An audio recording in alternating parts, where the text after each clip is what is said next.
गुरु के सामने ऐश्वर्य नहीं दिखाते। अगर आपको सही में शिक्षा ग्रहण करनी है तो, नहीं करनी है तो जो करना है करो।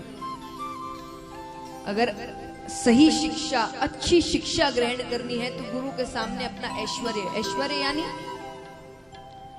ऐश्वर्य कोई भी रूप का हो सकता है, यानी धन का ऐश्वर्य, कभी ज्ञान का ऐश्वर्य, कि आप गुरु के सामने जाकर कह रहे मुझे ये आता है, मुझे वो आता है, मैंने ये किया है। गुरु मन में कहेंगे मेरे पास आया क्यों, सब आता है। तो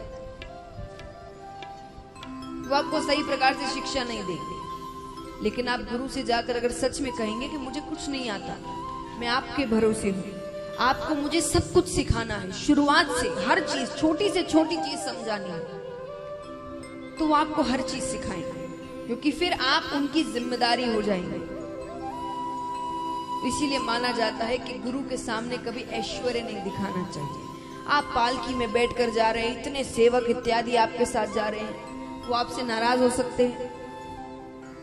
आप पैदल जाएं, गुरु से मिलने जा रहे हैं, बहुत सी बातें समझाते हैं। भरत जी की कथा, हर कथा भागवत की आपको कोई ना कोई सीख देती है। भरत जी की कथा हमें यह सीख देती है कि जो खुद की चिंता नहीं करते, उनकी चिंता भगवान करते। अगर हम सारी चीजें करने लग जाएंगे तो भगवान कहेंगे ये सब कर सकता है अपने आप, इसे मेरी जरूरत ही नहीं है। एक बार एक संत रास्ते से कहीं जा रहे थे, बीच रास्ते में एक धोबी था, उसने अपने कपड़े रास्ते में ही सुखा दिए। उसे लगा इस रास्ते से कोई आ नहीं रहा, उसने रास्ते में अपने कपड़े सुखा दिए। अब वो संत भगवान का नाम जप करते हुए जा रहे थे, तो अलग ही धुन में थे वो। उन्होंने ध्यान नहीं दिया, वो धोबी के कपड़ों पर पैर रखकर चले जाते हैं। लेकिन थोड़ी दूर जाकर ध्यान आता है तो वापस आते हैं, माफी मांगते हैं। धोबी बहुत चिल्ला रहा है उन पर, भला बुरा कह रहा है, गालियां दे रहा है। फिर भी संत बार बार क्षमा याचना कर रहे हैं, मुझसे गलती हो गई, मुझे माफ कर दो। तुम कहोगे मैं कपड़े भी तुम्हारे वापस धो दूं, जितने खराब मैंने किए हैं, इतने खराब जिसमें हुए नहीं थे वो। लेकिन फिर भी संत माफी मांग रहे हैं, उन्हें लग रहा है मेरी पूरी गलती है। फिर भी वो भला बुरा कहता। अब ये पूरा दृश्य ऊपर से भगवान बैठे बैठे देख रहे हैं, भगवान भी इंतजार कर रहे हैं। अब यहाँ पर संत माफी मांगते जा रहे, अंत में उस धोबी ने एक लाठी उठाई और संत को लगा मारने। भगवान को क्रोध आ गया। भगवान कहते ये तो गलत है, मेरा भक्त कुछ नहीं कह रहा, तो उसे लग रहा है कि वो अकेला है। तो भगवान नीचे आते हैं सहायता करने के लिए। अब यहाँ भगवान का नीचे आना हुआ कि संत की सहनशीलता का जवाब देना। संत ने भी उठाई लाठी और लगे मारना। भगवान तुरंत ऊपर चले गए।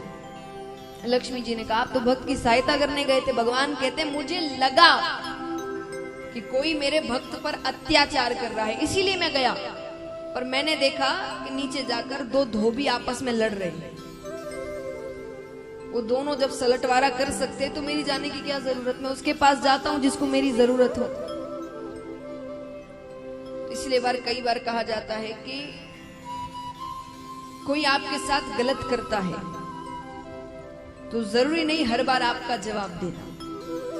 कई बार आपको जवाब या तो भगवान या समय को देने देना चाहिए। कोई इसने झगड़ा किया, हम खड़े होकर झगड़े कर रहे हैं, चिल्ला रहे हैं, वो भी चिल्ला रहा है, ये जवाब कोई मायने नहीं रखता। लेकिन जब समय जवाब देता है या भगवान जवाब देते हैं ना, पूरी दुनिया सुनती है वो जवाब। और वो जवाब भूले नहीं भूल सकता सामने वाला, उसे कहते असली जवाब। वरना दोनों लड़ झगड़ कर घर चले गए, ये क्या है? ना उसे अपनी गलती का एहसास हुआ, वो भी घर जाकर सोचेगा जो किया अच्छा ही किया, व्यक्ति वैसा ही था। तो इसीलिए भगवान पर भरोसा करिए। जो खुद की चिंता नहीं करते उनकी चिंता भगवान करते, और ऐसी चिंता करते हैं आप सोच भी, हमारी सोच जहां खत्म होती है ना वहां उनकी सोच शुरू होती है। तो कुछ कुछ जवाब भगवान को देने दीजिए, क्योंकि अगर भरोसा होगा तो भगवान असंभव को संभव करते हैं। ये मैं खुद के अनुभव से बता रही हूं। कई बार हमारा चुप रहना बहुत अच्छा होता है, हमारा जवाब नहीं देना बहुत अच्छा होता है, क्योंकि जब भगवान जवाब देते हैं वो जवाब देखने लायक होता है। पर भरोसा रखें।